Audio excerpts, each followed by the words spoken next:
have you ever been sitting here waiting for your child to pull up? Because you're trying to teach them time management. And obviously they're not getting the point. So I want you guys to welcome you guys to another episode of the Family Dynamics that happened to start 2 hours later. So in the studio, we have my brother Christopher. Yo, yo, yo. And we have Cameron William Xavier Mays. Absolutely. How y'all doing? Y'all good? Happy to see y'all. Willie X. Absolutely. In the building. This is the Family Dynamics Podcast with Kevin and Alicia Meeks. We don't go by that no more, man. Hold on. That's you Man, forever. they don't need to know about all that. That's You know, you forever. What are we going by? it depends where I'm at. So, to the professional world, it's Cameron. In my creative world, it's Mason. Okay. Absolutely. So would you like to share why you were late? I'm gonna be honest with y'all. I was recording. So once you record, you got to understand that you got to live twice. So I was living twice, almost 3 times, trying to get that perfect angle to make it work with where I'm at right now. That makes sense? No, because we were sitting here for 2 hours trying to get one angle. I understand. We were just trying to live one time. I understand. You trying to live twice. 3 times, actually. So I know you asked your uncle. What is one of the biggest lessons I learned as a man? So I'm gonna give you a lesson. Time management is very important as a man. Keeping your word. We discussed a certain time and you weren't here. So that's one thing I can give and bestow to you, young man. I would take that. Okay. Absolutely. Okay. I'm sorry. So I'm glad ownership is the next one. Accountability. Accountability. Yeah, I appreciate that. It was an accident. You know, I come from Indiana, but that Come from Indiana. that's quite all right. Okay. I didn't turn the mic on, but it's okay. You didn't? You see that button right there? Hold that button. Oh, Nah, I work for you. Now you, man, look.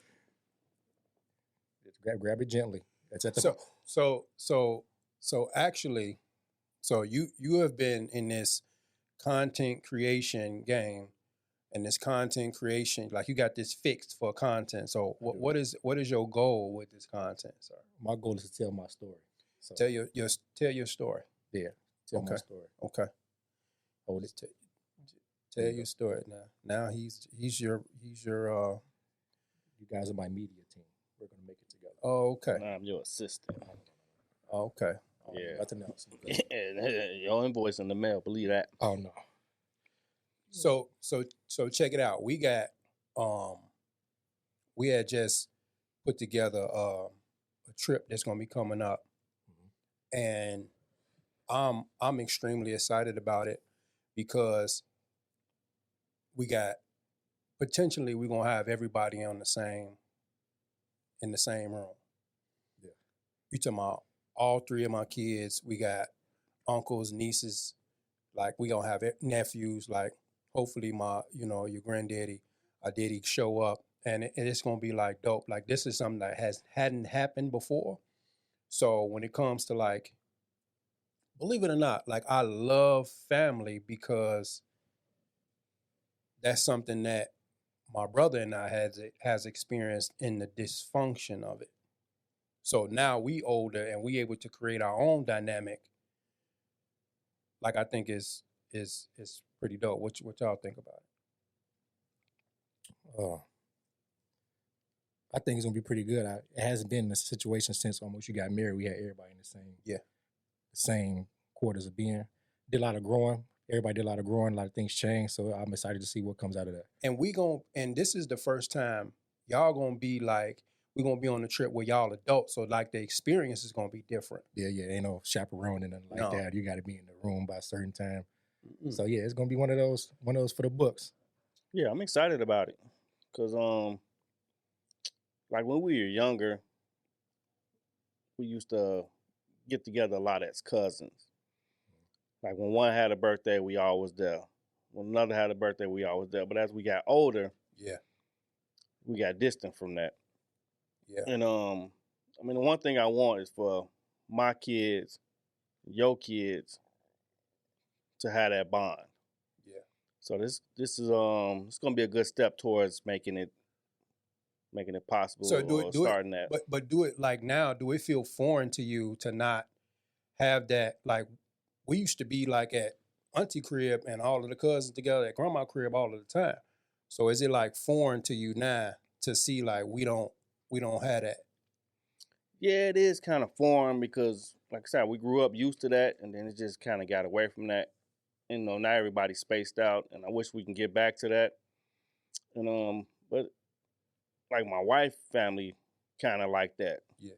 So you know, I get kind of jealous a little bit, like they get together like Yeah. that. Yeah. You know, go to the grandma house for dinner. You know, they go to parties together, dinners together, and we ain't really got that no more. So. But you know, we the uncles and the uncles and Yeah. you know what I'm saying? We them now. So like now we got to create that. Y'all the barbecue cookers now. I mean, that's cool. But we just need to get back to doing it because I mean, we got so many cousins that my kids don't know. Yeah.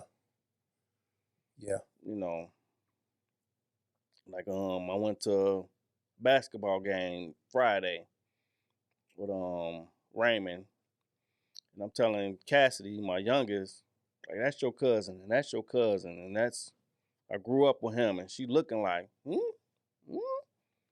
So you know, I want them to, know each other. Yeah. Yeah. And what's crazy is that's a immediate family that you're talking about.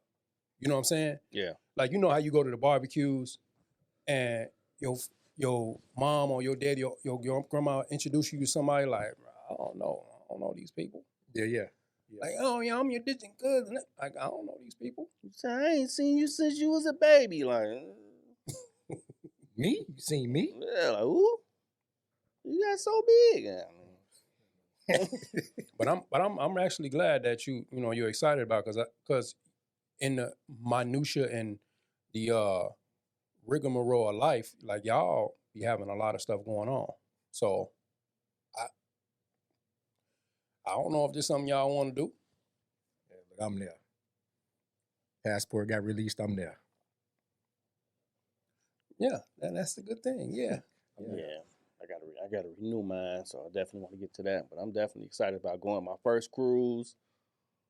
My whole family's first cruise. We nervous about it, but excited about it at the same time. So, Man, don't be nervous, man. Don't be nervous. Like it's fun. Like it's super fun. And like I told you before, we actually went on this same cruise. So we experiencing this will be our second time experiencing it. So it's gonna be a dope experience, man. Super dope. What do you like you are like the adjacent generation. Like how do you view family now? And like how do you want it to be? That's a good question. How do I view family? Family is something different. I got a different viewpoint on family. So blood don't make you family. It don't. It's who with you in your circle. Like now it's, let me break it down. Now people that's closest to you will hurt you more than people that's away from you. So like I can't even like harp on, we family, he'll never do that to me. So I view family as people that's with you, check up on you every day. Not every day, often. It's a lot that changed since you guys are coming up. It's hard to call people family. And it's a touchy subject. I still don't even got a full wraparound where family is, but my close friends, like I only got 3 of them consider them family. Like, I don't have anybody outside of that. You guys my family. I've been through that since all my ups, downs, left, rights, turnarounds. But family is something I'm still working on, trying to figure that out. And every day. You know what? I can agree with you on that. When it comes like family is more like what you create. Because I say this all the time. I didn't get a chance. I didn't get an opportunity to choose none of my cousins, aunties, and none of that. Right. I came in the world, opened my eyes as a baby, everybody, and then boom, this your cousin, this your auntie. So we give passes to people when they wrong us because they family. Right. But I didn't get to choose you being my auntie or my cousin or any of that. So what makes you different from the next person? What makes you different from the next person? Just proximity. The word family, familiar. The word family, familiar. I'm just familiar with you, but I don't really know. So it's like now, like what you saying, the only way we can combat that thought is to be intentional about family. The only reason why you and your friends, your 3 friends you was talking about, or us, you feel that is because we intentional. We sat here, we made a time we're gonna be here. When we talked, we had the ups and downs, and I told you, I don't want to be no fair weather dad. He don't want to be no fair weather uncle. When you doing good, I want to be there. When I'm doing good, when I'm doing bad, I want my brother to be there, and I'll be like, man, you messing up. You know what I'm saying? Like, that's family to me. But in how I've been growing up, it's like now it's like kind of family watered down. It's like, oh, I've been knowing you for years. You know what I'm saying? Like, I didn't get to choose you though. Right. So now you get to disrespect me, or you get to do whatever you want to do. And it's like I gotta give you a pass. I just gotta eat it. No, that ain't gonna work for me. Like, at least when you go out and make your family, you get to choose who with you or who not with you. Family is like, this is like a preset. This is what you got. Right. So like, just like it was a saying, where you started, not where you finish at. Yeah. So a lot of people in family like, I can't even tell you like where half of them at. Other than my immediate circle, I can't tell you where half of them at. Mom and dad, so I can't keep track of anything got going on. It's not in my immediate circle. I love you from a distance, but I don't got that type of tab or track on you. Like, Yeah, you can't take everybody with you. no, you can't take nobody with you. I just Everybody learned that. can't go with you on your journey. It's how it is, family or not. Yeah, I definitely just learned that too. Like, everybody ain't meant to be with you. Some people are here with you for a lesson. Some people are here with you to show you what is and what ain't. So a lot of valuable lessons coming into my mid-20s for sure. But like I was just explaining, like we the uncles that do the events. We the uncles that back then when we had to, like, we was going to grandmama house or going to uncle house or going to auntie house, we got to set that. That's why this trip that we going to be doing in the beginning of the year is us being intentional and saying, this is what we planning. Y'all want to come and be involved with it. Now, I think that, yeah, we need to do more stuff in the intermediate. Yeah.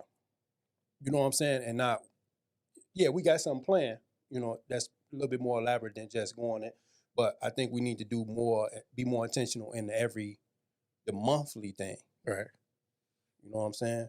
Right. Now, I'm down with that. It just it just depends. Like, let me know in advance I'm there. You gave us a year in advance for a cruise. I'm already there. Right. Let me check my schedule from a year from now. I ain't even had to check. I already knew. Like, look at my wife, like, woo. Like, we there. Taking the days. It don't even matter. I ain't even got no days. I'm taking them. That's how that works? That's how it's going to work. You said prepare to others. Prepare others.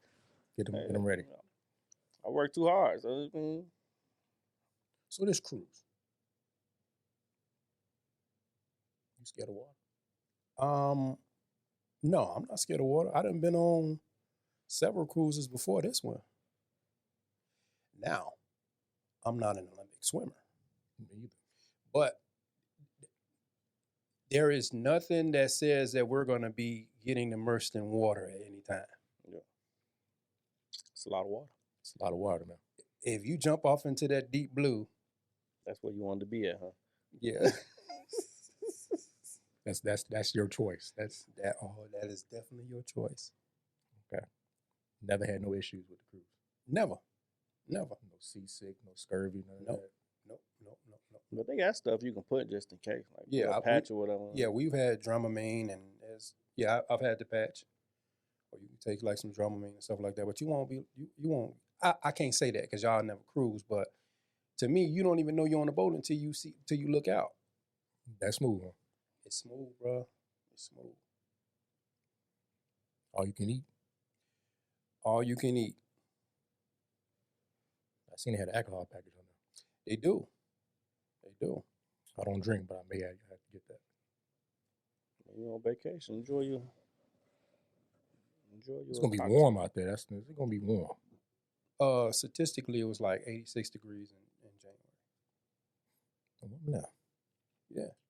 It'll be better than whatever is here. In January. In January. End of December. Yeah. That's. I'm there. Compared to outside, I'm ready to go right now. I'm with that.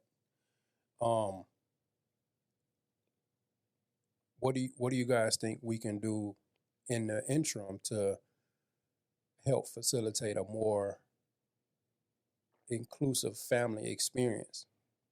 Like, cause everybody, like, even like with marriage, like everybody got their idea of family. Everybody got the idea of marriage. You're not married, but when you find you a young lady, she gonna have her own idea of what marriage look like. Right. And as you grow, we start to look at what family looks like to us, but the memo don't get sent out to everybody or nobody for that matter.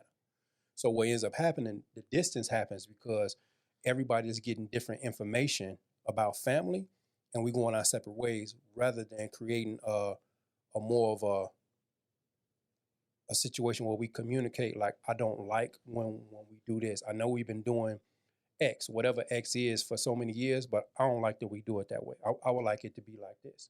And then we come up with an agreement to say, okay, I like this, or I don't like it. Or I don't like that. You know, you got some people, family members that get belligerent when they indulge in alcohol or any type of drugs. And then you kind of like, what you do is you start to like account for that. Like, oh man, that's just Uncle so-and-so. He get drunk. Yeah. But that pass again. That pass. Instead of communicating like, man, I'm not interested. Yeah. When you come here, we need you sober. In your right mind. My biggest thing, especially in our family, is the family secrets. Mm-hmm. The family secrets. The one thing I've tried to do, what I've done throughout my parenting, is to be almost brutally honest. Yeah, I have to agree with you on that. Yeah, definitely brutally honest. Yeah, you succeeded in that. Yeah, we gonna give you that trophy right now. We're gonna give you that. I can't even lie to you. I'm gonna go ahead and hand you that award right now. But how does that make you feel? Now or when it first happened? Both. But give me both. When it first happened, I couldn't stand it. I couldn't. It was when I was, mind you, I'm younger, so it's like, man, why he being like, man, you gotta give it to me sandpaper and grit, so I don't even want this. So now it's like, oh, okay, yeah, because I'm dealing with uncovering the real now. I'm dealing with that to this day, like uncovering the real. So now it hurts more as an adult. Got to deal with that more than me just taking it as I was younger, already as it is. So it's like rip the Band-Aid off. Now I'm pulling off scabs and doing surgery on a situation that could have already been healed from. It's like looking under the bed. Like I'll clean the whole crib, but when I look under the bed, now this we'll be looking at. So like, I appreciate you now, but I'm gonna let you know. Before, I didn't too much like it. I really couldn't stand it, honestly. I thought you was just being an ass, you would say. So I thought it was one of those. Like, so now I definitely appreciate it. I mean, I appreciate you saying that because I knew that's how you was gonna feel, and I know that people don't like that I'm brutally honest because I know how I feel when I'm left out of pertinent information. Man, you don't care. I personally love it. I never had a problem with it because, I mean, you my big brother. You always been my big brother. I always looked up to you, so I always wanted your personal opinion. That's why I call you, because I know, you talk to some people, they gonna tell you what you want to hear. I know if I call you, well, whatever situation, you gonna tell me like, yeah, that's cool. No, you was wrong. You should have said it like this. your idea was right, but you said it wrong, or you tell me like, yeah, man, you was right. I understand how you feel, and you give it to me straight, like, because as a man, you don't. I mean, sometimes we don't need to hear what we want to hear. You need the truth, and you give me the truth, and I don't feel no way about it. That's why I called you for it. You tell me like, nah, Joe, you dead wrong. You dead wrong. And I might be on the phone like, man, but that's what I needed. And I appreciate it. And I thank you for it. No, I appreciate that, man. I really appreciate that. I just, so I'm your big brother, but then I don't have a big brother. Right. So any information that I need, I got to either pay for it or humble myself and be vulnerable and transparent to another male to say and trust that this person got my best interest at heart based on what I'm telling them. So y'all two can trust that that my brother got my best interest at heart. And in most cases, it stays between us. Right. Because if I hurt y'all, then I'm just really spiting myself. So I'm saying it to say I don't have that person above me and I have to seek that out, meaning I have to go to counseling or therapy. Like I got therapy every Tuesday. So I got to do that so that when issues is presented themselves to y'all, then I can say, man, bro, man, son, this is what I learned. And this is not right. We shouldn't be acting this way. We shouldn't project this way. We shouldn't speak this way. Like I got to give, but I had to go like seek out that information. When now but I give it to you freely. Like, man, I'm dealing with this, and I'll be like, I dealt with that. Let me tell you, you bogus, you wrong, or you good. Yeah, you used to tell me when we used to ride in the truck, it was a saying, I've been through it, so you wouldn't have to do it after me. Bingo. Yeah. That's it. Again, when you told me, I'm like, man, you just want to, like, I used to call them truck talks. Like, you made sure when we was riding Wisconsin or riding to wherever we was going, I used to hop in the car, man, he finna talk my ear off today, man. He finna let me have it, y'all. I'd be like, man, what do you, growing up, like, you had cues. So it was like, when the music go down and you, there, here it come. Let me ask you something. Let me, oh, here you go. Hey, man. It's a pause. It's like, you got to get ready for what you finna say. See, hey, man. So now your mind races like, man, what I did, what I ain't do. And then it go with just me and you. You can tell me. I'd be like, man, I don't want to tell you nothing, man. Yeah, whatever you think I did at this point. And then you hit me with it, I'm like, I want to go to bed, man. It's like, I want to go to bed, man. I'm talking about when I was first receiving it, I did not want it at all. Like when I was first receiving it, but now going back in the files, yeah, man, you was right, man. You was right. But I feel bad for you because you were screaming till you was blue in the face. Like, why won't you listen to me? I'm like, man, now it's like, I wish I would have listened. I wish I would have listened because some things I didn't went through or decisions I made 19, 18, 21, 20 could have been avoided or done a little bit differently had I would have listened or stayed to the course of what you're trying to say. So that's one thing I definitely have to learn. Accountability is my thing right now. So I'm being brutally honest with you right now. No, I appreciate it. I mean, and just because I give you advice or I give you advice, I don't expect, initially I expect like, man, just listen to what I'm saying, at least take my advice. But I have that small thing like Chris or Cameron may not take my advice. Yeah.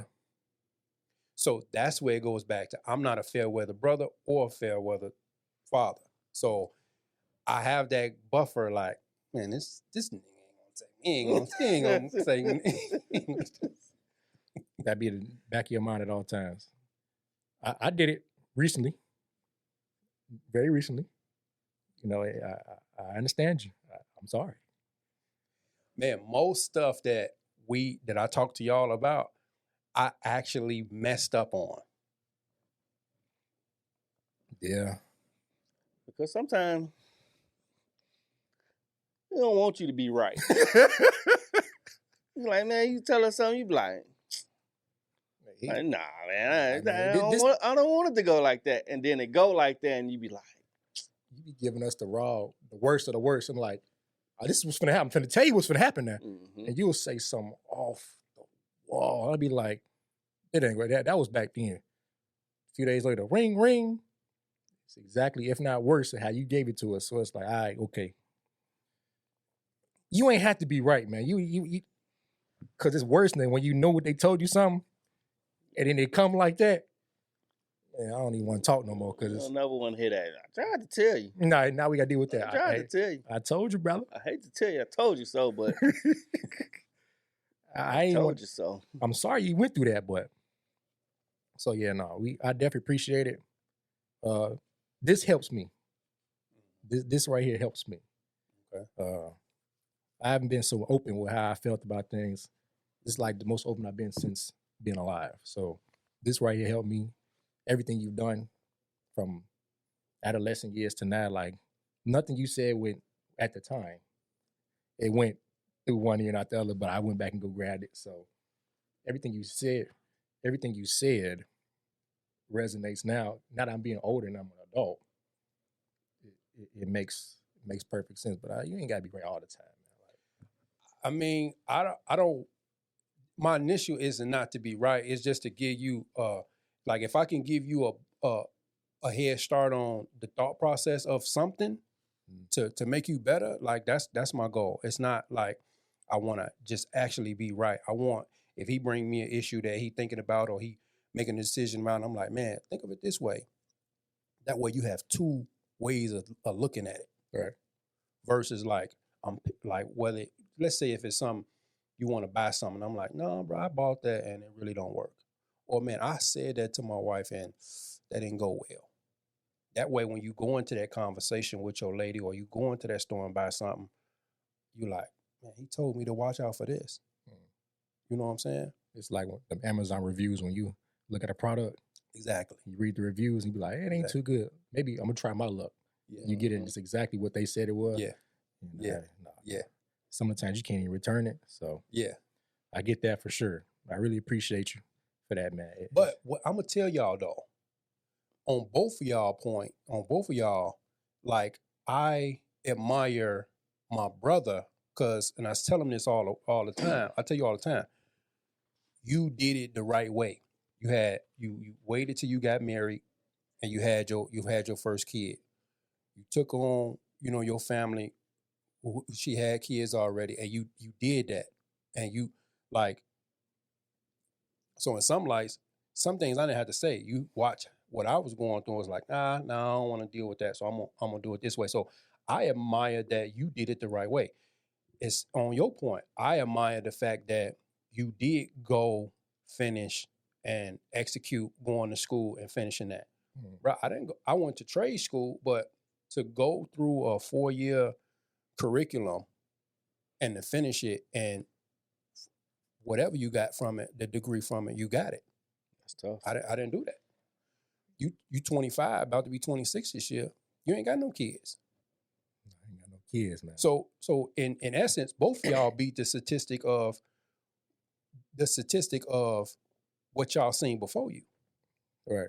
Yeah. So y'all got to get y'all. I give y'all rounds of applause all the time. I appreciate it. I appreciate that for sure. You know what I'm saying? But around your age and like I've had all these type of criminal cases and all of that. I've had a lot of those. You know what I'm saying? Mm-hmm. Like, not just that, just character, integrity in other people's eyesight, reputation, right, ruined because of decisions I made. You know what I'm saying? And both of y'all don't have at the extent that, like, I was perpetuating garbage. Now, you may have had a stint where you had issues, but you talking about a person who was a perpetuator of drama and garbage. Y'all don't got that. And whether it's been something I said, did, or how I tried to change the tide, I applaud both of y'all. My goal is And like I'm not a perfect guy. Right. I'm not like a saint, but I seen like the effects of influence. And I say like, man, you spend a lot of time doing it this way, Kev. Like you got people that really look up to you. Whether it's your son, whether it's your brother, like you got to do something different. And because y'all go like, here it is. Somebody gonna give y'all some information. You're gonna look to it somewhere, and somebody gonna not care about the information that they're giving y'all. Mm-hmm. Meaning, not a lot of people don't care that if your marriage thrive or not. A lot of people ain't gonna care if Cameron is thriving in whatever area. So I want, when you do have an issue or you do got a problem, that I'm distilling information that can help you rather than harm you. So I had to make some changes in myself. Makes sense. And then what that does, that helps Cassidy, Kalia, Kamari, because everything rolls downhill. That helps your decision making and the type of woman you choose, and what you deal with in the corporate world. You like, okay, my dad told me how to deal with these people. Like I'm at work. What they say to me, or I should be grabbing every ounce of information from this situation so that I'm building me a skill set. So you don't mind being that person that got to experience everything first? No, because I used to be resentful. Right. I used to be resentful because I'm like, man, why I got to be first? But then that's like, why not? Because somebody, you first as in some arena, right? You gonna have a kid, and they gonna be like, man, Dad, you had trouble with the law, so now you gonna distill that to your son or your daughter, and they gonna be like, dang, Dad, you did that for you, and you be like, no. So then now it rolls downhill. So now it gets lessened from what I was doing, perpetuating. You had an experience, so now your kid, my grandkid, may not even have to deal with that now. So you changed your view on it, because now, right. If I looking at it, my first thought would be like, man, I wish I had somebody that to give me the game I'm giving to somebody else. Exactly. Like you don't got nobody to look up to like before you. So like you don't feel no type of like backlash, anything like that, because you have to figure it out first. Like nothing like this. You using a different type of outlook on it. My first look, I'd be like, man, you guys don't understand that I got to do this first, and you guys get the better end of it. So just to be honest to that point, how do you deal with that? I just recognize my position and my responsibility. One, to me being your father and me being a brother, like to knowing my brother is dealing with an issue that either I overcame, mastered, and I won't distill good information to him. Right. Like shame on me. If I know that you have something, you dealing with something or dealt with something that you could win at, and I'm not going to tell you how to win, shame on me. I'm spiting my face. The truth is, most of the time, people reference the people before you when you doing something out of character. Think about this. You go out there and you slapping girls around, or you being a male chauvinist, or you on the job just spazzing out. They say he must not have been taught. You know what I'm saying? You most of the time, if you see somebody doing something and they being reckless, you don't never see like the sister and the brother like polar opposites. Mm-hmm. It's some remnants of that in that family. Mm-hmm. And that's what they reference it. Like they always say, like you marrying that family. You see what I'm saying? So they'd be like, man, yeah, like we look at our uncles, like all of them had a similar trait of interest when it came to crime. Yeah. Like, it wasn't like one person was like, I'm not doing that. No, all of y'all go, you know what I'm saying, falling out. You are who you hang around. You know what I'm saying? What entertains you, trains you. Mm. Okay, I like that. You see what I'm saying? I'm right now with that. That's a bar. Yeah. What entertains you, trains you. Meaning that if I'm closest to you, I'm your entertainment right now. And I'm training you how to be with your wife. I'm training you how to be as a son or a brother. So now when you get kids, now you like, oh, okay, it's to the death of this. It's I can't lead this situation, or I have to be a leader in this situation. I have to endure this. So, and when I give to y'all freely, especially you, I say this all the time. There's no person outside of this room that will care as much as I do. Everybody is going to have an ulterior motive for giving you information. People think, oh, it's Google. You can Google that. Okay. If you don't know what to put into Google, it ain't free. Right. If you don't know what to ask Google, it ain't free. And at the top of every Google search, it's a sponsored post. Meaning, give me some money to let you know what the question you asking. Here is free. I care about the outcome. Think about that. Your friend, even your 3 friends, you say that, man, they family. Ask yourself, do they really care about the outcome of my life? To manicure the information that they given to me. When I give you information, it's manicured. I don't have a negative interest in it. I care about the actual outcome. Because at the end of the day, you're glad it's not you, right?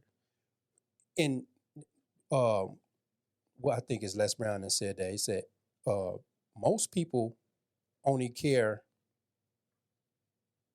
they don't care about you. They just care that it's not them. They're just glad it's not them. Right. I care about the outcome because guess what? I got to deal with the catastrophic outcome of whatever happens to you. Say you went through an issue with a young lady, right? If you down, then that's less of a good a relationship me and you can have. Because your energy is put towards how am I trying to fix this situation with her, rather than fixing yourself, and then that will fix itself. I care about your relationships. I want them to thrive. Because relationships can be a deterrent and a mask for what's really important. That's why family, what you were saying, could be dangerous at some point. Right. I care about the outcome of his marriage or him being a adult father. Because when he down, guess what happens? Then now his family is unprotected, or he's searching for something, and now he delaying the fact that he can be a better father, a better person for himself. Mental health is crazy. He the leader of his house. It's important for me to give him the best information I can give him. When somebody else be like, yeah, it'll work out. What a workout? How is it going to work out? How is it going to work out? What can you tell? How can you give me advice to this to work out? Right. So people just think it's like, what I've seen that people think, give it time with no type of work, it'll work out. Now that's not something that really work with me. So it'll work out. How this is gonna work out for me? What can you give me? What avenue? Who can you point me to how this work out? Because if I just sit here with it, it's never gonna work. Right. How do I get to the workout part?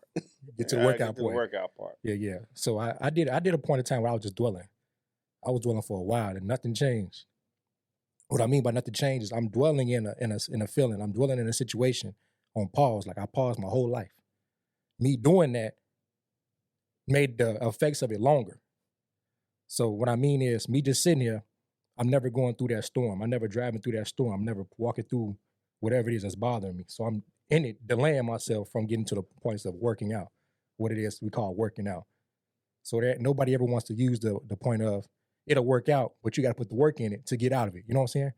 So that's what one thing I learned recently this year, like you got to do something to get yourself out of it.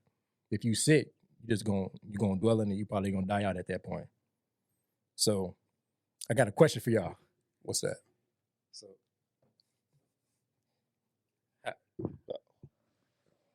Uh-oh. We should be ready for this question. Yeah. how deep y'all want to get? What you got? Dig a shovel. What y'all think about suffering in silence? I think most men are suffering in silence. Right. Have you suffered in silence? Absolutely. Give me a time you suffered in silence.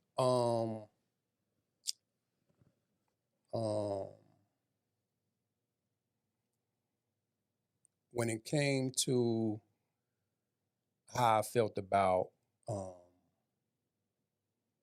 my relationships with just relationships, period, and how to navigate that. All right. Okay. And how did you work your way out of that? I had to, like I said, it had to be intentional about getting different information input so that I can get a different output. Like I had to force that vulnerability and transparency on an effective medium. Mm-hmm. So whether that's counselor or reading different books, listening to different audio books, I had to be intentional about that. Mm-hmm. Because nothing's going to change by it just being me and being silent. Because I seen the effects of it being silent. The effects is that I'm lashing out, I'm using my hands to communicate, or damaging myself physically, meaning that when you're in silent and something's frustrating you that much, like what they say, like internally, like you killing yourself physically. Yeah, I feel that. So I think I conditioned myself since a young boy to where everything I took was just, I took it in silence, and whatever the outcome of it was way lower than what the average person would expect my emotion to be towards it. What do I mean by that? So when we had talks, you'd be like, one thing I had that I didn't like about coming up with you was it was deemed to be sensitive. No, I ain't sensitive. I just trying to figure out how to express these emotions the right way. That's one thing that I was scared of, expressing how I felt, until I had to rethink about what did you mean by sensitive. So when you gave it to me, that's the part when I was like, you the way your delivery of how you was giving it, people wouldn't understand that. To the other people, they would patronize it as, oh, he don't know how to talk to you. And I'm like, no, I needed that because how you gave it to me, how you delivered your message versus how you gave it, you did me more disservice, because now I got to deal with it 10 times more because I'm dealing with it now. I'm going through it. So that point of, am I sensitive or am I really figuring out how do I feel at this moment of time?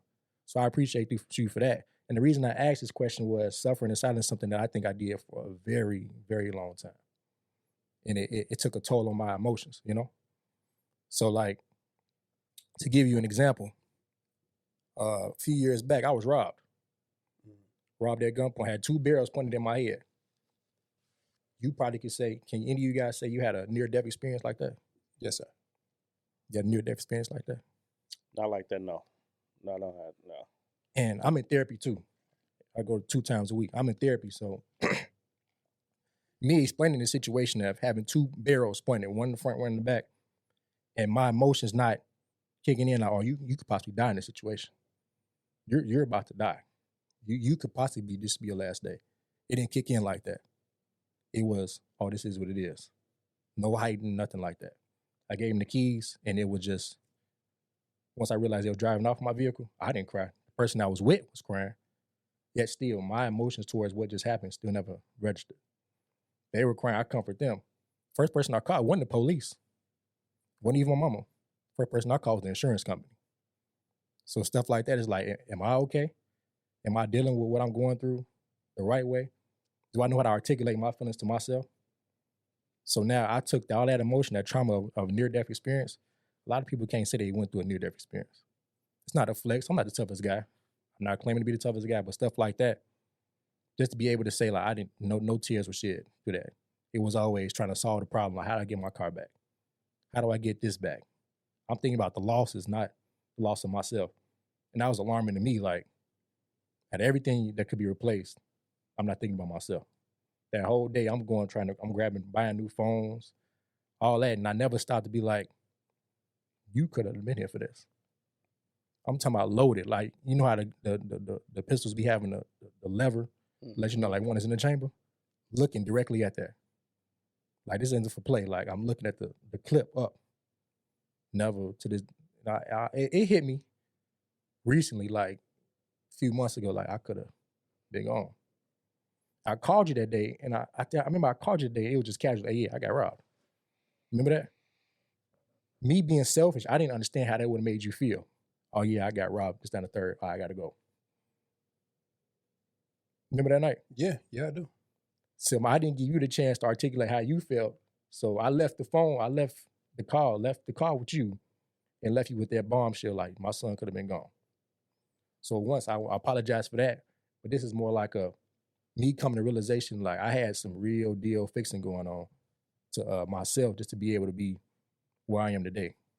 Well, I don't want you to beat yourself up about that, because that can be like a fight or flight response, though. Like, and to now it's trauma. Like, you thinking about like how now you've been violated. Now you're thinking about it in a moment of violated. Like, you're actually now thinking of it in a way of like, man, I was just violated, but I could have been gone. Right. But in that moment, you're thinking about self-preservation. What can I do in this moment to make it home? Give them what they ask for. What is the procedure now? Let me call the insurance company and let them know I ain't got my car no more. But not really taking a moment like, that'll wait. Let me make sure I'm cool. So now you feeling man emotions, like I just been violated. I just feel like I felt like somebody took something from me unwillingly, and I couldn't protect myself. Right. That's trauma, bro. So no, I don't think the average person has been in a near-death experience where life was challenged by somebody who just wanted to take some mere possession from them. And I've been through that. And to have somebody like in my situation where it wasn't enough to just take the item, you had to challenge it to release those bullets on me. And by God's grace, that they didn't hit me. So I understand that. So in my situation now where, oh, well, I'm going to be on the other side of this now. So I'm going to be a law-abiding citizen, and I'm going to carry, because I don't want to be in a situation where somebody do that to me again. That's a trauma response. But I'm using the law as a trauma response in a positive way. Right. Like, I'm going to get my license to be able to respond rather than be a sheep in that situation again. But honestly, it is a trauma response. Like, I don't want to be that vulnerable no more. I don't want to be that much of a sheep in that situation. So I do feel you, like, now you're looking back like, I could have died that day. I've been there before too. Like, yeah, you could have died that day. So now what do we do to not put ourselves in those situations no more? And I applaud you for going to therapy and counseling. And I tell you all the time, I tell people all the time, like, I don't feel no type of way. No, I don't. No. And it's like, it let me know what people's mindset is, how mature it is in the mind. Like, you going to therapy? Yeah, I'm going to therapy. I can't talk to you. You can't give me no answers. You haven't even been through half the experiences to give me an answer. So I'm gonna go somewhere they got a higher level or higher view, top down, to give me something. They might not have a fully understanding of what's going on, but they can give me the emotional base of where I can go, or how I can spin this topic, or how I can maneuver through this feeling, or give me positive exercises to maneuver through an experience. Yeah. So yeah, I'll tell anybody I'm in therapy.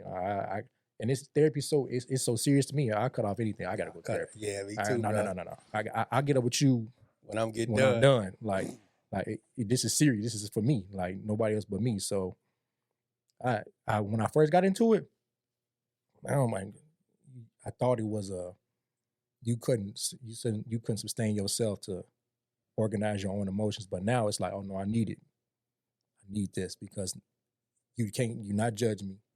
Whatever I tell you is 100% confidential.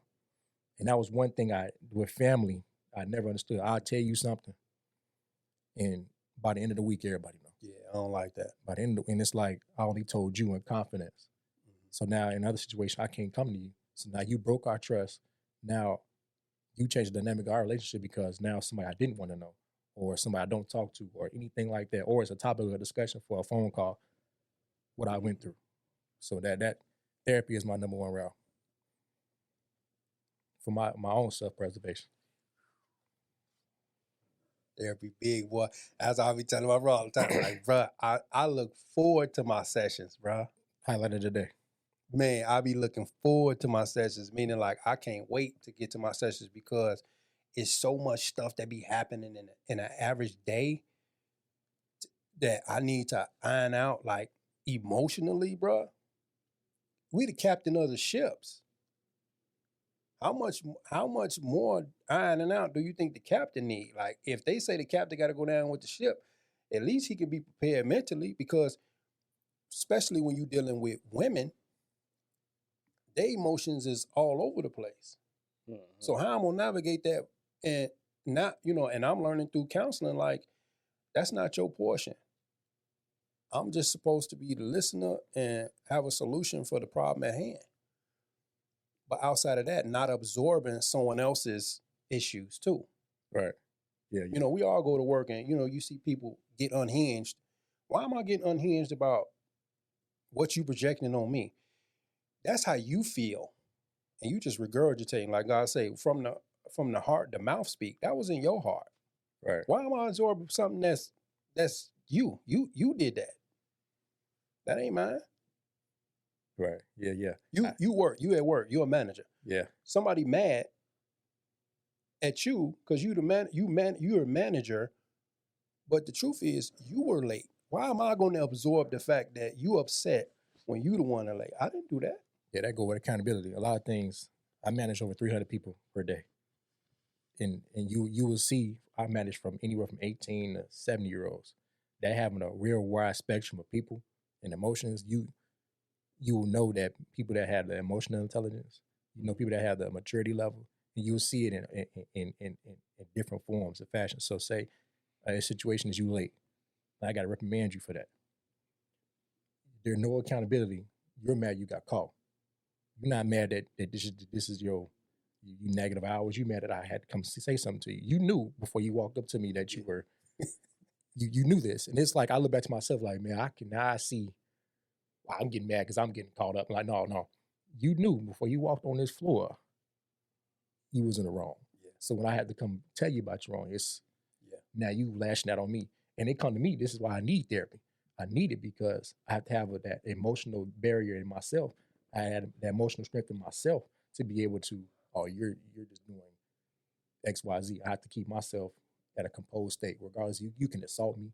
You can call me out my name. You can even threaten me. And I had to stay 100% level-headed at the entire time, or I'm at risk now. So to come to somebody, I'm not going to risk my job for somebody who don't value theirs.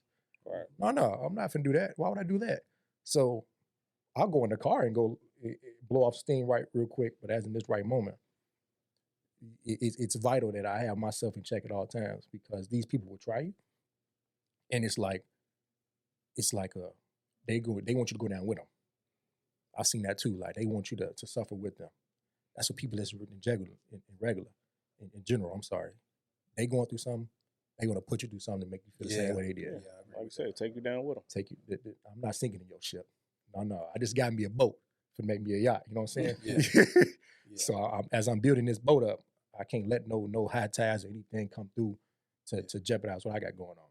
And that's like a huge like milestone for me, because I used to get high-headed whenever somebody said something to me. Like, it was like he was coming in my manhood and my integrity and my character.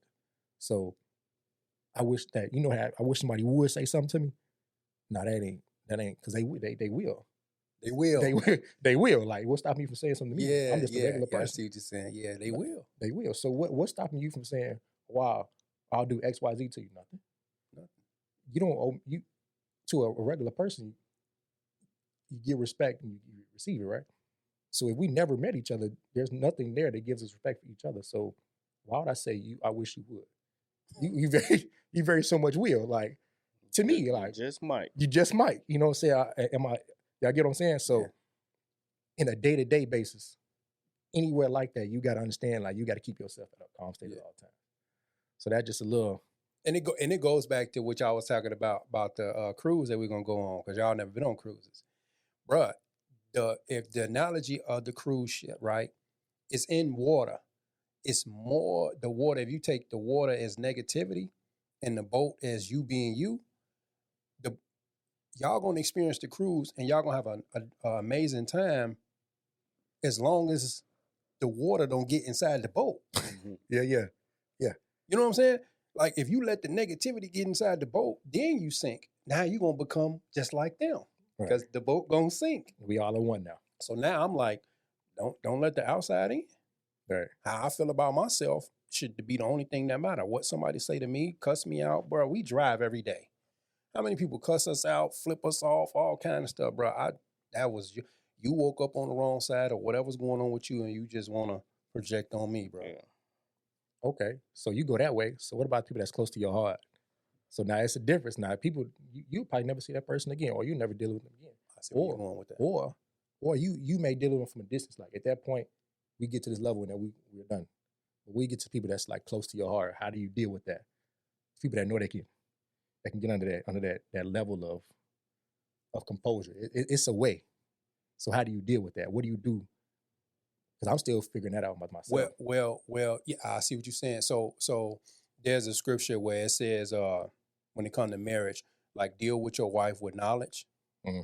What do you know about this? And it goes to me, I think it goes for every person that's close to you. Deal with your wife with knowledge. Deal with your family with knowledge. Deal with your brother. Deal with your son with knowledge. What do you do? What do I know about this person based on, in lieu of what they saying or what they doing right now? Mm-hmm. If you upset with me, you my son, you upset with me, and you do or say something that's out of character or out of how we respect each other, I got to deal with you based on the knowledge of what do I know about what's been going on with him, and treat him with kid gloves. Like, give him grace. Like, all right, man. That hurt, that sting, because you're doing it and I have a knowledge based on a love for you. So yeah, it hurts a bit, but I still have to deal with you in knowledge. I don't know that person that's flipping me off. So it's easy for me to just dispel that negativity. Right. But if my brother will say something or do something and I don't appreciate he did that, I got to deal with him in knowledge. What do I know about this person? And you use that as grace. And I use it as grace. You know what I'm saying? That's the only thing we got. Recognizing the situation. Right. So if your daughter Cassie, she do something, should you treat her the same way someone treats you if they did the same thing out in the street? No, you giving her grace because that's my daughter. Like, you going down the list in your mind real quick. Her age, her intellect, her emotional, like I'm doing all of it. Even with my wife, even with my kids, I'm dealing with, okay, he's 25. And then where he at in his life, I'm doing all of that. I don't got to process all that emotion with no regular stranger. Yeah, I can just say, man, I ain't got time for that. I'm out. That's how. So how long did it take you to process this list for the people that's close to you? I have to do it quickly because it happened quickly. Right. You know what I'm saying? Mm-hmm. Because I can potentially damage the relationship or damage what we got. Now we have to address respect first. If that was what was the issue, oh, wait, you upset, you mad, but let's keep the respect first. You know what I'm saying? Let's respect each other first. Mm-hmm. You can be mad, we're going to address whatever the issue was, but with a regular person, I don't have to. I don't have to care about why you did what you did, why you said what you said. I can just let it go or send you to the authorities, whatever the situation was. You know what I'm saying? I'm not going to send you to the authorities. You do something to me. Right. So I know the outcome, but it's a random person. I don't care. You shouldn't have did what you did. Yeah. So we had some instances where, I'll be honest, we had some instances, you and I, where it was like potentially like ruining relationships. Or at arms with each other quite a few times. Yeah, fisticuffs. Yeah, so it's been some situations we got physical before. Sure. So how did you process those situations? And in one situation, it was like the most inconvenient. It was a very inconvenient. I Did can't you even get imagine. physical, or was it a quick cleanup? I imagine it being a quick cleanup. You know, I think I held my own for a slight minute. You know, I'm gonna tell you why. I think I held my own for a slight. I'm gonna tell you why, man. Listen, we're being quite transparent, right? So I feel like I had a nice round with it, but it was over quickly before I thought it was.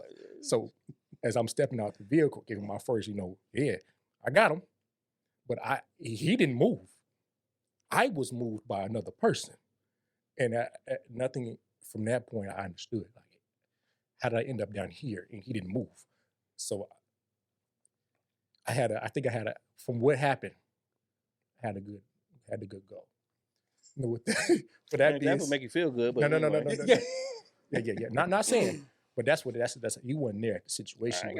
I don't have to be there. I could tell you. Yeah. It was different. But what did you do? Because my response is gonna be different from yours. How was you able to overlook that or forgive me as a such for those situations? We had some situations, but this one resonated with me because it was so much that was damaged in the midst of that, like a domino effect. What did it take for you to repair and reach out months down the line to try to reconcile? I knew that you my son and you wasn't understanding. And I had to give you grace, like you don't understand. And it's my job not to let who's gonna break this ice? It has to be me. Because otherwise it'll just go. Like you don't have the data and information that I have when it comes to how we gonna resolve this. And this is gonna be a teaching mechanism for other people you deal with and for your children coming up and times. Like it's like I still have to teach. I couldn't just throw you aside like a random person. And I measured that time that we was having that. I didn't treat you like a person off the street. Was it aggressive? It was, but it was less aggressive than it would have been with a random person. It was, you know what I'm saying? It's more like when you giving your child a whooping, like you don't want to break skin. You don't want to hurt them bad. You just want to let them know, like, I'm still in control. Mm-hmm. Right. It's not to harm you. It's to re-establish order. Right. That's all this is. It ain't because you wasn't hurt. We still went to the event and everything. Like it's still so. Same it's car. just to establish order. It's not to damage anything. But it being that situation, it with a random person, then it would have been something totally different. Quite different. Very different. So how I processed that was I thought that you was always against me. This where it came from.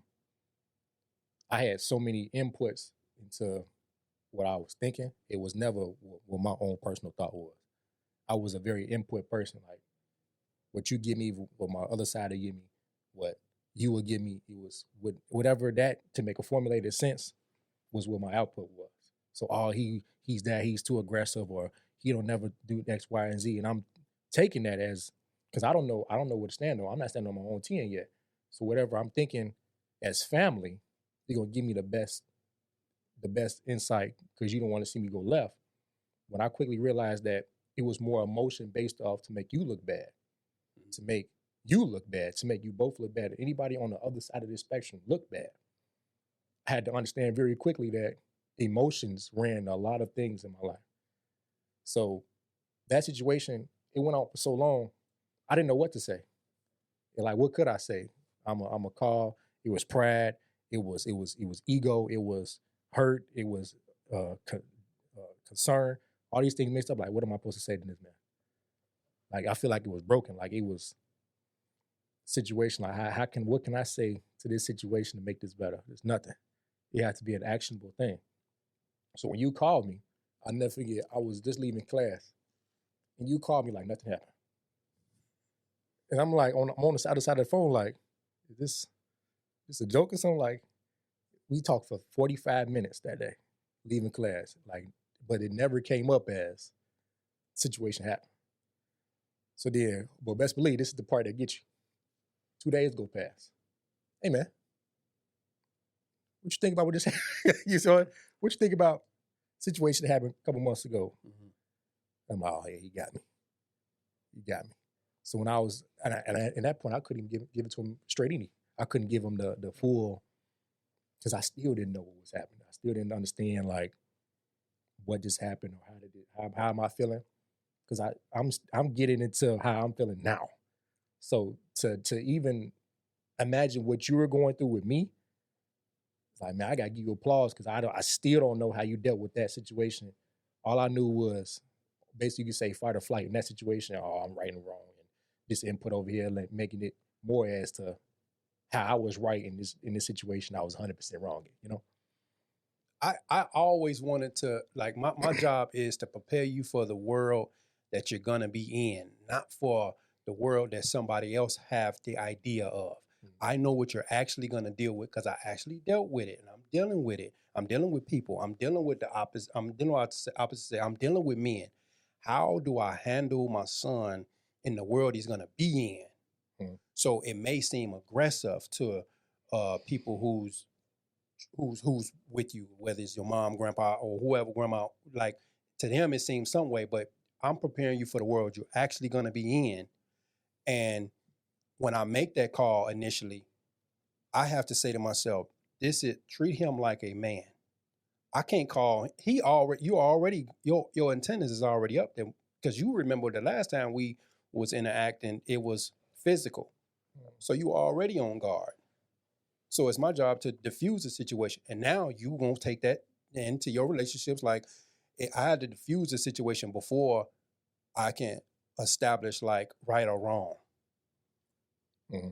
Like, you don't want to hear that right now. We gotta establish the relationship first. Right. I love you. Look, what's going on? You good? You straight? So now the next time we talk or further down that conversation, hey man, this is what I didn't like. This is how I think we can move and progress forward. This is what I meant by what I said, did, or whatever. This is what I could have did better in that situation. Like, now we got to drop the egos and teach and come together now. But the initial conversation, I can't say, yeah, MF this, why you do that ain't gonna get nowhere. I'm just gonna repel you more than bring you closer. Right. Yeah, you ain't lying about that one. So I think, man, this is good, fellas. What you got to say, Chris? You've been love. Well, man, I'm just listening and soaking it up. Like I said, I just soak it up. Okay. I just soak it up. You know. That's it. Just soaking it up. Yeah, that's all you can do.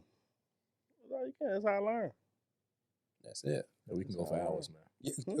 God give you 2 ears for a reason. He wants you to listen more than you speak. Listen. People will tell you. People tell you how they feel. People will tell you how they feel about themselves. You listen and learn. Like, just say like for my mom, for instance. I see how he deal with how they relationship.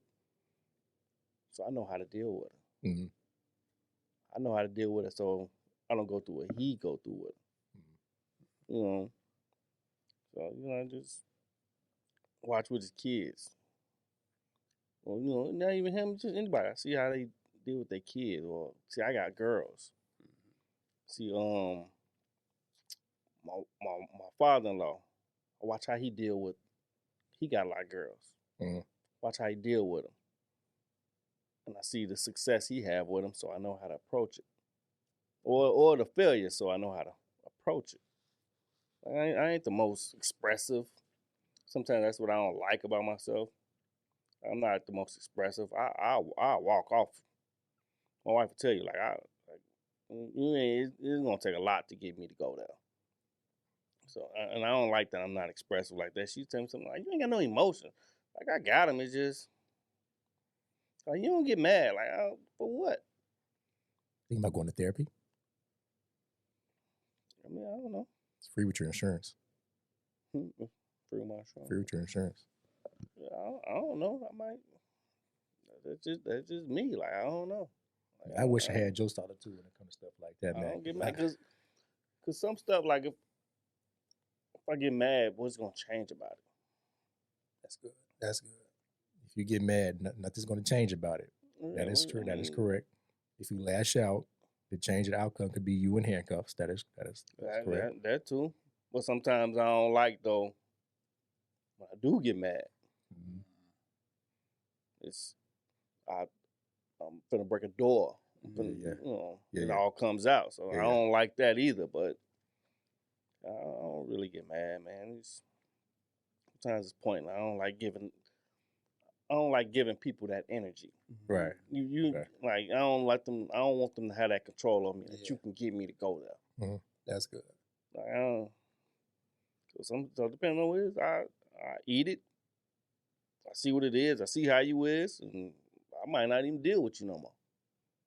Like you ain't my type of person. You want me to go there. I don't want to go there. Man, I need some of them traits from you, man. I don't want to go there. But you just heard him say, I didn't say I don't get mad. I just deal with it different. But also, I do have. He just said I do have a point where there's a point of me I don't like. Because now when I do express, it may not be favorable to the person or the situation. Right. And that's what you're saying to him. And we've been saying, like, that's where therapy will help with that when you get to that spot. Like, I think you've done a good job of beforehand. But now when you do get to that spot, now we got to fix that. Because no one's going to judge you from the poise. You know what I'm saying? Like no one's seeing how poised you are. They only seeing what you do in response. You see what I'm saying? No one's gonna count like, oh yeah, he gave me grace 10 times. Chris didn't say nothing 10 times. They only gonna count the one time Chris blew up. That's the part. That's the bothersome part. People don't see like you was being an a-hole to me. You was projecting your emotions onto me. You was treating me unfairly. And I gave you grace and I didn't say nothing and I didn't get mad. Now you push me to the point where now I'm full. That's the only thing people see. Chris blew up. But they're not counting that. Chris was. Yeah, that's why I sometimes don't like the phrase, when someone show you who they are, believe them. Like I said, they won't, like the grace, that ain't me. Only when I blew up, oh, that's the real Chris. No, that ain't me. The like you say, the 10 times before, that's me. Giving you a pass or letting you, but now when I blow up, breaking stuff, I'm mad, I'm yelling, I'm screaming. Oh, there go the real Chris. There you go. I knew it was in there somewhere. I knew it was gonna come out. But no, that ain't me. You gotta watch the person you hang around that wanted to get you to that point. Yeah, like I say, some people you one of them. Mm-hmm. I ain't with you, Joe. I don't like that person. I don't want to be that. I don't want to be mad. I want to laugh. I want to play. You know what I'm saying? I'm silly. That's what I want to do. If I gotta get mad and get all out of character, like, man, you ain't for me. You ain't for me. Yeah, man, I admire that, man, about you, man. You definitely got some more emotional control than most, for sure. I'm still working on getting that. But most of the time, him getting to that point ain't gonna be somebody off the street. Guess who it's gonna be? It's never gonna be a person off the street. Yeah, because I give him a pass. I mean, unless you always just disrespectful, then you ain't got but one time.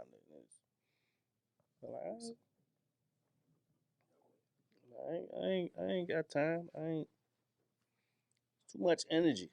Like what I'm feeling today, and we've been on like this. All three of us been on like this. This movement of going to the gym. Yeah, how that's going for you? It's going. I'm just trying to get me really right now. I just want consistency. Because I tried to go to the gym before, and you go a week or two, and then you just be like, it's so easy to say, nah, I ain't going. And I'm trying not to make no excuses. Because my excuses to always be, let me go home, get my stuff. When I go home, you done. I'm done. Yo, yeah. So now I got me a bag. Put my bag in the car. There's no reason for me to go home. Yeah. Like it's just, and then just health. Like I said, I got wife. I got 3 girls. Got nephews, brothers. You know, I want to see them grow. Like I want to see you when you my age. I want to see my daughter when she your age. You know, I want to see her walk across the stage and hold on. Yeah. No, that's 100. You want to be here, man? No, that's 100. Man, that's true, man. I never. It's a lot to just how you expel these type of emotions. I really. This is big for me, man. This is why I say I love these type of things. Big for me, man. This is why I say I love these type of things. Because see, I know like we go through our different journeys all day, every day. We can't speak to each other. That's why I started doing the 6 a.m. calls. Because I need y'all. Like that I need, little do y'all know, I need y'all before I get through the day, you know. Yeah. Because it's a lot that I know I'm about to prepare for. And you'll be already getting to it. You'll be just getting started. That means something to me. Like 6 a.m. calls, something I want to keep on going, because when you go your way, I go my way, you go your way. There's no point. There's no telling what we go through, what we face, or we don't even know if we're going to make it back to this point. So I know in the day I face a lot of mental challenges, self-doubt, you name it. So like just to be somewhere that somebody understands what I'm going through, or how I'm feeling, or have even a safe place, a safe haven to be like, hey, this is where we at, to be able to talk to each other as men. Because you will try your hardest to find somebody that can relate to you, but it won't be as close, or close knit, or even hit home to the people in this room. First, we men, we got the same bloodline, and it's like we got a closer bond to understand each other. Yeah, closer than relative to anybody else. Like you said, apart from this room, nobody else really cares. No. So yeah, it just like what he said, like when it comes to the gym, like, well, just this, like I think that we need community, one, as men, as family too, but we need community to just keep going. Cause like there was a day, I think this week, I ain't feel like going to the gym, but because you went, I'm like, yeah. And then when Chris sent the message, like, yeah, I went. I think you said yesterday or something you went. Yeah, and I'm like, yesterday. like you got, all right, now I gotta go. Yeah, now I gotta go, man. Like I sent the video in the chat, like, I'm like, try this out, man. Like, I'm like, man, all right, man, we gotta go, man. Gotta go. I ain't feel like it. I'm like, but them be the best workouts though. Yeah, so I went today. And I went that when he texts, I'm like, I ain't feel like going. So yeah, and I've had a health scare where, and I still don't know what the outcome is. So, you know, I've had a health scare where, like, man, I want to be here for y'all. So now it's like, let me do all I can do.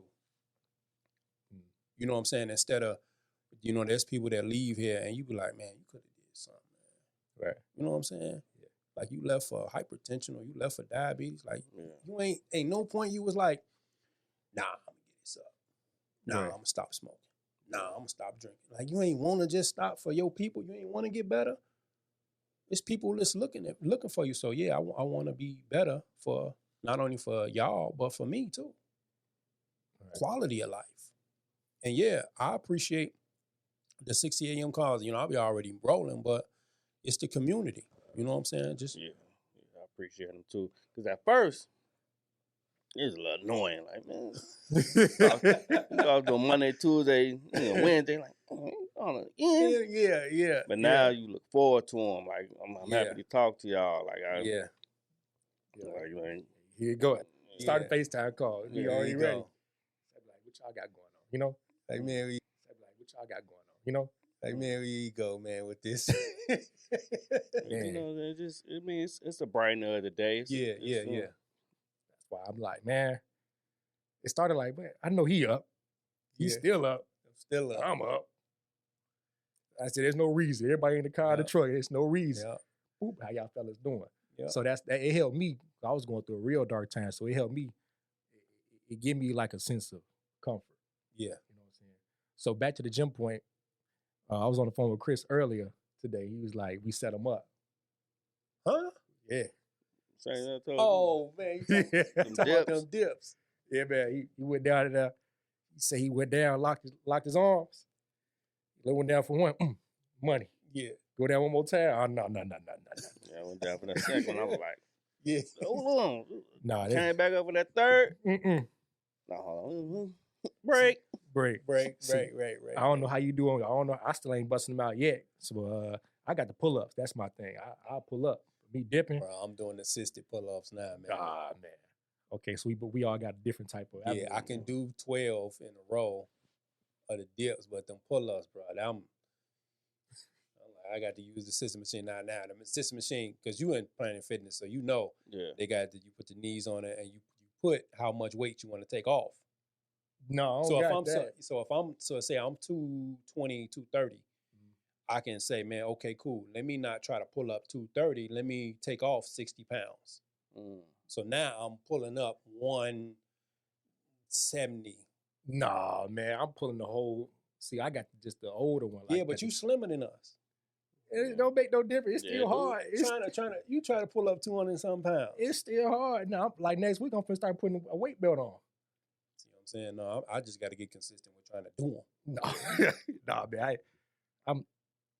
But see, you good with the pull-ups. Yeah. I can do the dips.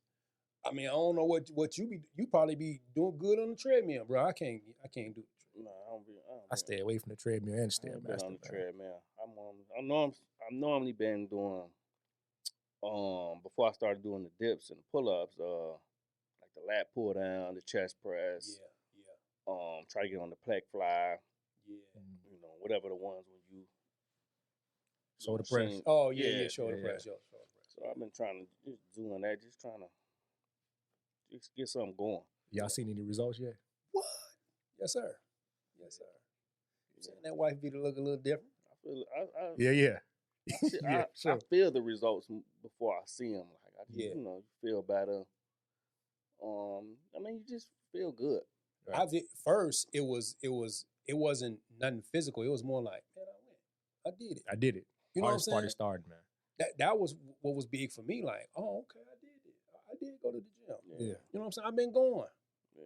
So my biggest thing was when I started, I wanted to be Bo Diesel by the next morning. You know, I wanted it by the morning. Like and that's why I'm like, man, I ain't seeing nothing.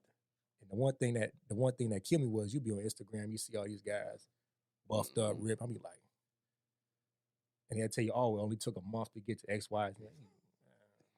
Yeah, I quit looking at them. Like I see them in the gym, they be big weights. But I never wanted to be cock diesel. No, Yeah. I never wanted to be like that. Like some tone, little abs, just a little shape. I never wanted to be diesel. I don't know how they. You know what my metric is? I like, I like wearing suits. So it's the way the suit lay. Right. And I'm like, I know how I want to look. So that's my metric. Put my suit jacket, my shirt on, my shirt, my suit jacket. Like, okay, yeah, I know the metric I'm going for. How I look versus how a dude look like. I don't know what he been doing. He probably taking all this stuff and Creatine, all the D, small Motoline. Peter.